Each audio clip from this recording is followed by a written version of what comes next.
Hello friends, आज आपण बनवायचा आहे एकदम टेस्टी आणि पौष्टिक पराठा। तर हा पराठा खूप सगळ्या भाज्यांनी बनलेला आहे। ह्या पराठ्याला तुम्ही नाश्त्यामध्ये खाऊ शकता किंवा मग लहान मुलांना डब्यामध्ये पण देऊ शकता। पराठा इतका टेस्टी असल्यामुळे लहान मुलं पण डब्बा फिनिश करून येतील। चला तर मग रेसिपीला सुरुवात करूया। तर सगळ्यात अगोदर पॅनमध्ये आपल्याला तेल गरम करून घ्यायचं आहे। तर इथे मी 2 चमचे तेल घातलेलं आहे। तेल गरम झालं की तेलामध्ये आपल्याला जिरं घालायचे। जिरं आपल्याला चांगलं फुलून द्यायचे। जिरं चांगलं फुललं की ह्याच्यामध्ये आपल्याला 10-12 लसणीच्या पाकळ्या चेचून किंवा मग बारीक कापून टाकायच्या। इथे मी चेचून घेतलेल्या आहेत। आता लसूण घातल्यानंतर लसूणला आपण चांगलं परतून घ्यायचं आहे। लसूणचा कच्चा स्वाद निघून गेला पाहिजे। लसणीला आपल्याला जास्त लाल होऊ द्यायची नाही आहे। थोडीशी बदामी कलरवर आली की ह्या स्टेजवर आपल्याला ह्याच्यामध्ये अर्ध किसलेलं गाजर घालायचे।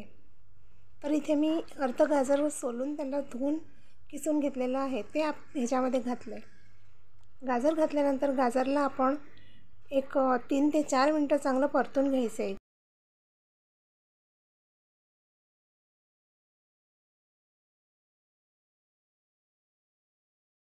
तर आता गाजर आपलं चांगलं परतून झालेलं आहे।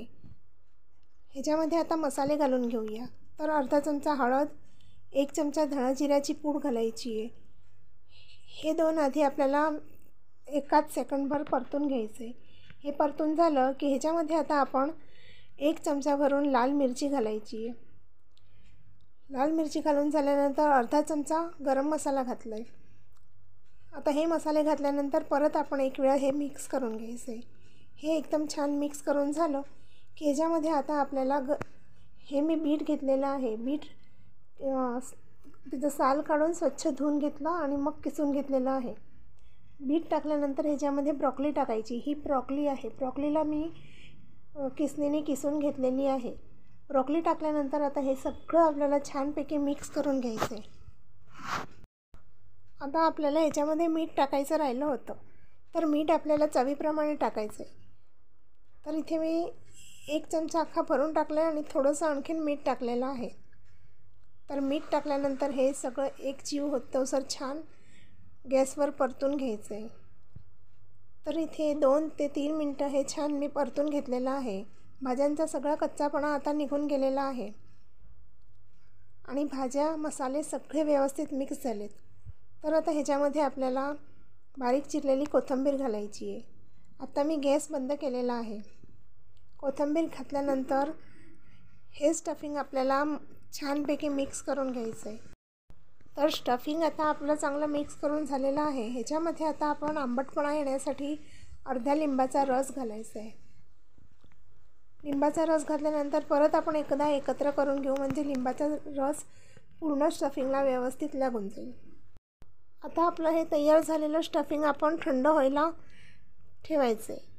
तर हे स्टफिंग मी आता एक साईडला थंड व्हायला ठेवलेलं आहे।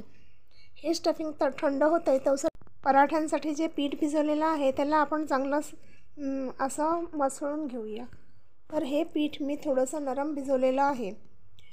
हे पीठ मी 1 तास आधी भिजवून ठेवलेलं होतं।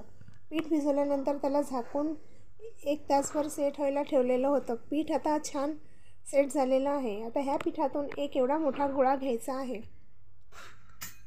तर पराठ्याला आपण जेवढा गोळा घेतो तेवढाच गोळा घ्यायचा आणि गोळ्याला आपण चांगला मसळून घ्यायचं आहे। आता ह्या पिठाच्या गोळ्याला कोरं पीठ लावून त्याची आपल्याला चपाती लाटून घ्यायची आहे। तर आपल्याला इथे ही चपाती थोडीशी पुरीपेक्षा मोठी लाटून घ्यायची आहे। तर ह्याप्रमाणे मी चपाती लाटून घेतलेली आहे। आता ह्या लाटलेल्या चपातीवर थोडंसं कोरडं पीठ घालायचं आहे आणि आपण जे स्टफिंग तयार केलं आहे ते स्टफिंग आपल्याला लागेल तसं भरायचं आहे। तर इथे मी मोठा चमचा भरून स्टफिंग ह्या चपातीमध्ये भरलेलं आहे। स्टफिंग भरल्यानंतर चपातीला आपण चारी बाजूंनी अशी बंद करून घ्यायची आहे। ज्याप्रमाणे आपण मोदक भरतो त्याप्रमाणे आपल्याला चपाती चारी बाजूंनी एकत्र करून घेतल्यानंतर असा गोळा तयार करून घ्यायचा आहे। आता ह्याला पण आपण थोडंसं प्रेस करून घ्यायचं आहे। मधल्या साईडने असं अंगठ्याने प्रेस करत जायचं, म्हणजे स्टफिंग पूर्ण पराठ्यामध्ये व्यवस्थित बसतं। आता ह्याला पण आपण कोरं पीठ लावून ह्याचा आपण पराठा लाटून घ्यायचा आहे। तर मी कोरं पीठ लावून घेतलेलं आहे. ह्याचा पराठा आता मी लाटून घेणार आहे.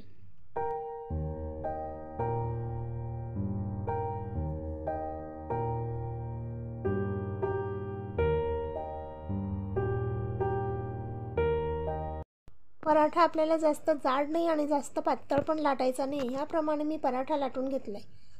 पराठा लाटत होते तवसर गॅसवर मी तवा गरम करायला ठेवलेला होता. आता ह्या गरम तव्यावर आपल्याला पराठा घालायचा आहे आणि पराठ्याच्या साईडनी आपल्याला असं तूप सोडायचं आहे.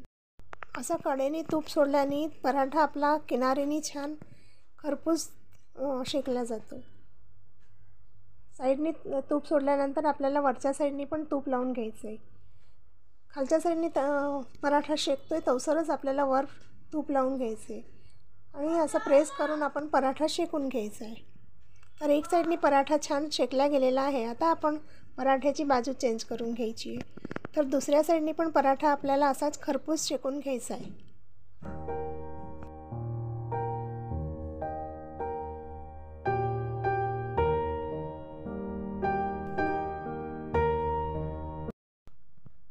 तर दोन्ही साईडनी पराठा आपला छान शेकून झालेला आहे.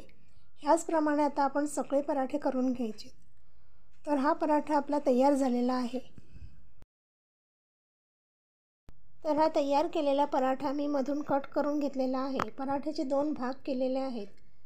तुम्ही पाहू शकता की स्टफिंग पराठ्यामध्ये सगळ्या बाजूला लागलेलं आहे. कुठेही पराठा कोरा दिसत नाही आहे. तर ह्याप्रमाणे आपण पराठे केले तर पराठे खूप छान होतात. हे ब्रोकोलीचे पराठे तुम्ही टमाटा सॉसबरोबर खाऊ शकता किंवा मग दह्याबरोबर पण हे पराठे खूप छान लागतात. मुलांना डब्यामध्ये दिले तर मुलं सगळा टिफिन पूर्ण करून येतील. हे पराठे आपण नाश्त्याला पण करू शकतो. तर तुम्ही पण हे पराठे एक वेळा नक्की करून बघा. तुम्हाला खूप आवडतील. तुम्हाला माझी ही रेसिपी कशी वाटली? रेसिपी जर आवडली असेल तर व्हिडिओला लाईक करा, शेअर करा आणि चॅनलवर नवीन असाल तर चॅनलला सबस्क्राईब करायला विसरू नका. थँक्यू.